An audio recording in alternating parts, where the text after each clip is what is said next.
Hi all, welcome to electrical Eduzone. അപ്പോൾ നിങ്ങൾ തമ്പനയിൽ കണ്ട പോലെ തന്നെ ഇന്നത്തെ കമ്മീഷൻ യോഗത്തിൽ കുറച്ചധികം പോസ്റ്റുകളിലേക്ക് അവർ നോട്ടിഫിക്കേഷൻ പബ്ലിഷ് ചെയ്യാൻ വേണ്ടി തീരുമാനമായിട്ടുണ്ട്.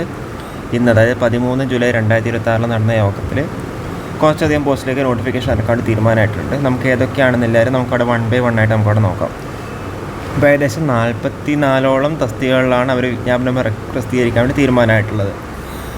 അതിൽ കേരള സ്റ്റേറ്റ് ഹൗസിംഗ് ബോർഡിൽ അസിസ്റ്റൻറ്റ് എക്സിക്യൂട്ടീവ് എഞ്ചിനീയർ ഇലക്ട്രിക്കൽ നമ്മൾ കഴിഞ്ഞൊരു വീഡിയോ നമ്മൾ ചെയ്തിട്ടുണ്ടായിരുന്നു അല്ലേ. അപ്പോൾ അതിൽ നമ്മൾ കൃത്യമായിട്ട് നമ്മളവിടെ പറഞ്ഞിട്ടുണ്ടായിരുന്നു.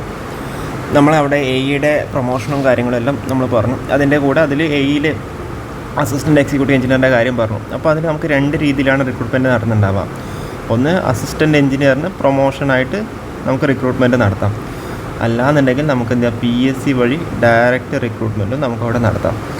അപ്പോൾ നമുക്കതവിടെ നമ്മുടെ ആ ഒരു നമ്മുടെ ആയിട്ട് നമുക്കവിടെ കാൻഡിഡേറ്റ്സ് അവൈലബിൾ അല്ലാന്നുണ്ടെങ്കിലാണ് ഈ ഒരു PSC വഴി ഡയറക്റ്റ് റിക്രൂട്ട്മെൻറ്റ് വഴി നടന്നത്. അപ്പോൾ ഇതിനവിടെ 2 year എക്സ്പീരിയൻസും കാര്യങ്ങളൊക്കെ അവിടെ ആവശ്യമുണ്ട്. അപ്പം നമുക്കിനിയിപ്പോൾ ആ ഒരു സമയത്ത് നമ്മൾ പറഞ്ഞിട്ടുണ്ടായിരുന്നു, പിന്നെ PSC വഴി ഡയറക്റ്റ് റിക്രൂട്ട്മെൻറ്റ് നടത്തുകയാണെന്നുണ്ടെങ്കിലും അതിനും കുറച്ച് ക്രൈറ്റീരിയാസ് ഉണ്ട്. അപ്പോൾ അതിൽ പറഞ്ഞിരിക്കുന്നത് എന്താ, ഡിഗ്രി വേണം. Okay, degree in electrical engineering ആണ് എസെൻഷ്യൽ ക്വാളിഫിക്കേഷൻ. പ്ലസ് അവിടെ നിങ്ങൾക്ക് എന്ത് വേണം, 2 year എക്സ്പീരിയൻസ് നിങ്ങൾക്ക് അവിടെ ആവശ്യമായിട്ടുണ്ട്. Okay, 2 year experience. അപ്പോൾ ആ ഒരു 2 year എക്സ്പീരിയൻസ് എന്ന് പറയുന്നത് ഒന്നുകിൽ പ്രൈവറ്റിലാവാം, അല്ലെങ്കിൽ സെൻട്രൽ ഗവൺമെൻറ് അല്ലെങ്കിൽ സ്റ്റേറ്റ് ഗവൺമെൻറ് ആവാം, അല്ലാന്നുണ്ടെങ്കിൽ ക്വാസി ഗവൺമെൻറ് ആവാം, എവിടെ വേണമെങ്കിലും ആവാം. ആ ഒരു 2 year എക്സ്പീരിയൻസ് എന്ന് പറയുന്നത് എന്താ, എസെൻഷ്യലാണ്. ഓക്കെ, 2 year എക്സ്പീരിയൻസ് എന്ന് പറയുന്നത് എസെൻഷ്യൽ ക്വാണ്ടിറ്റിയാണ്. ഓക്കെ, അപ്പം നമുക്കവിടെ നോട്ടിഫിക്കേഷൻ വന്നാലായിരിക്കും ഇതിൻ്റെ എക്സാക്റ്റ് ആയിട്ടുള്ള ഡീറ്റെയിൽസ് കിട്ടുന്നുണ്ടാവുക. പക്ഷേ ഈ ഒരു ഡാറ്റ തന്നെയായിരിക്കും ഉണ്ടാവാനുള്ള സാധ്യത. 100% അല്ലെങ്കിൽ 99% ഈ ഒരു രീതിയിലായിരിക്കും ഉണ്ടാവുക. അതായത് degree in electrical engineering plus 2 year experience ആയിരിക്കണം വേണ്ടുന്നത്. അപ്പോൾ അത് പ്രൈവറ്റിലാവാം, അല്ലെങ്കിൽ സെൻട്രൽ ഗവൺമെൻറ്റിലാവാം, അല്ലെങ്കിൽ ക്വാസി ഗവൺമെൻറ്റിലാവാം, എവിടെ വേണമെങ്കിലും എക്സ്പീരിയൻസ് ആവാം. ഓക്കെ, പിന്നെ അതുകൂടാണ്ട് നമുക്കവിടെ വന്നിട്ടുള്ള വേറൊരു കാര്യം, കേരള സംസ്ഥാന ചലച്ചിത്ര വികസന കോർപ്പറേഷനിൽ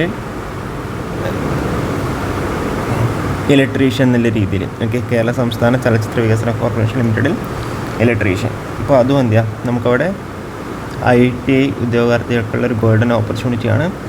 ITI ഉദ്യോഗാർത്ഥികൾക്ക് എന്തിയാ ഈ ഒരു ഇലക്ട്രീഷ്യൻ പോസ്റ്റിലേക്ക് അപ്ലൈ ചെയ്യാൻ വേണ്ടി പറ്റുന്നുണ്ട്. ഓക്കെ, മെയിനായിട്ട് ഇലക്ട്രിക്കലിൻ്റെ കേസ് ഈ 2 പോസ്റ്റുമാണ് വന്നിട്ടുള്ളത്.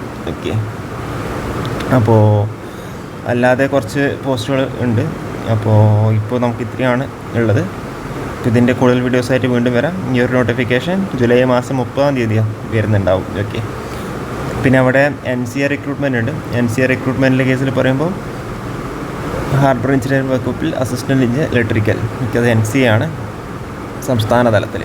ഓക്കെ, അപ്പോൾ മെയിനായിട്ട് ഇത്രയും നോട്ടിഫിക്കേഷൻസാണ് അവിടെ വരാൻ വേണ്ടി പോകുന്നത്. ഓക്കെ, അപ്പോൾ നമ്മളെ സൈഡിൽ നിന്ന് ഇത്രയാണുള്ളത്. അപ്പോൾ ഇതിൻ്റെ കൂടുതൽ വീഡിയോസായിട്ട് വീണ്ടും വരാം. Okay, thank you.